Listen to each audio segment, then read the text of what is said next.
ఎవరైతే వాణిజ్య పంటలు గానీ, లేదా వరి సాగు చేసే రైతులు ఎవరైతే ఉన్నారో, వాళ్ళు వానాకాలానికి ప్రధాన పంటగా వేసుకునే పంట ముందు కంపల్సరీ ప్రతి రైతుకి తప్పకుండా వాళ్ళు పచ్చిరొట్ట పంటలైనటువంటి జీలుగ గానీ, జనుము గానీ, పెసర గానీ, పిల్లి పెసర గానీ, అలసందలు గానీ, బొబ్బెర లాంటి పంటలను సాగు చేసుకోవాలని తెలియజేస్తున్నాం. తెలంగాణ రాష్ట్ర వ్యవసాయ శాఖ వారు మామూలుగా మనకేందంటే అందుబాటులో ఉన్నటువంటి వివిధ క్లస్టర్ల వారీగా మండల అగ్రికల్చర్ ఆఫీసర్ల దగ్గర, అలాగే సొసైటీల దగ్గర వాళ్ళకేందంటే ఈ జీలుగ గానీ, జనుము విత్తనాలను సబ్సిడీ ద్వారా రైతులకు అందజేయడం జరుగుతూ ఉంది.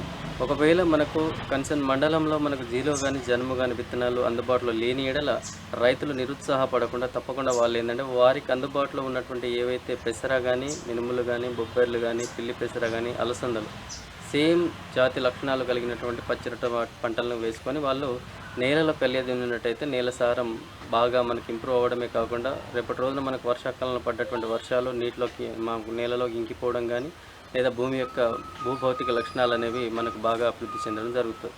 అయితే ఎందుకు మనకి ఈ పచ్చిరొట్ట పంటలను అనాదిగా మనకు రైతులు సాగు చేసుకోమంటున్నామంటే ఇప్పుడు ఉన్నటువంటి పరిస్థితుల్లో గ్రామాల్లో ఉన్నటువంటి పశు సంపద అనేది క్రమంగా తగ్గిపోవడం, సేంద్రియ ఎరువులైనటువంటి పశువుల ఎరువు కానీ లేదా మనకు వర్మి కంపోస్ట్ కానీ కోళ్ళ ఎరువు లాంటివి చాలా వరకు జనాలు వాడడం రైతులు తగ్గించేయడం వల్ల మామూలుగా మనకు న్యాచురల్గానే ఈ పచ్చిరొట్ట పంటలు కనుక మనం వేసుకున్నట్టయితే చాలా వరకు మనకు వాతావరణంలో ఉన్నటువంటి నత్రజని ఏదైతే ఉందో దానిని ఈ పంటలలో వేరుబుడిపలు ఏవైతే వేరు మీద ఉన్నటువంటి వేరుబుడిపలు ఉంటాయో వాటి ద్వారా మనకు నత్రజని స్థాపన అనేది క్రమేపీ జరిగే అవకాశం ఉంది. కాబట్టి సహజంగానే మనం నత్రజని నేలకు అందించడం వల్లమవుతాం, అదొకటి.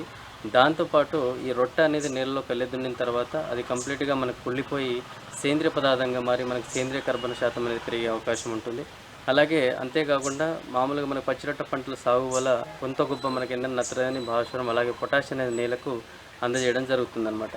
దీంతోపాటు భూభౌతిక లక్షణాలు అనేటువంటి ఉదజని సూచిక కానీ అలాగే మనకు ఇతర పోషకాలు ఏవైతే ఐరన్, కాపర్, మ్యాంగనీస్, జింక్ లాంటివి అలాగే భూమిలో ఉన్నటువంటి మనకు సూక్ష్మ స్థూల రంధ్రాలు కానీ ఇవన్నీ కూడా మనకు గాలితో కానీ నీటితో నిండడం నేల యొక్క సారం పెరిగే అవకాశం ఉంది. అయితే ముఖ్యంగా ఇక్కడ రైతులు గమనించుకోవాల్సింది ఏంటంటే వాళ్ళు రోటోవెటర్తో కానీ లేదా ఇతర దేంతోనైనా సరే నేలలోకి మనకు ఈ పచ్చిరొట్ట పంటల్ని వేసుకున్న తర్వాత వాళ్ళు నేలలో కుళ్ళింపజేసే ప్రక్రియలో కంపల్సరీ రైతులు ఏంటంటే ముందుగా వాళ్ళు ఒక 2 బస్తాలు కానీ 2.5 బస్తాలు కానీ సింగిల్ సూపర్ ఫాస్ఫేట్ వేసుకొని దాన్ని నేలలో కలిగినట్టయితే ఏదైతే మనకు పచ్చిరొట్ట పంటలకు ఉన్నటువంటి రొట్టె ఉంటుందో అది సులభంగా మనకు కుళ్ళిపోయే అవకాశం ఉంటుంది. లేని ఎడల మనకి ఏంటంటే మన దగ్గర ఇప్పుడు ఏది ప్రొఫెసర్ జయశంకర్ తెలంగాణ రాష్ట్ర వ్యవసాయ విశ్వవిద్యాలయం వాళ్ళు ఉన్నటువంటి డికంపోజర్స్ అనేవి కూడా మనకు అందుబాటులో ఉన్నాయి. ఇవేంటంటే మనకు మా సూక్ష్మజీవుల నుంచి సేకరించబడినటువంటి సమూహం అనమాట. ఇవేంటంటే మనకు కుళ్ళిపోవడానికి అవకాశం ఉండేటటువంటి పనిచేస్తాయి అన్నమాట.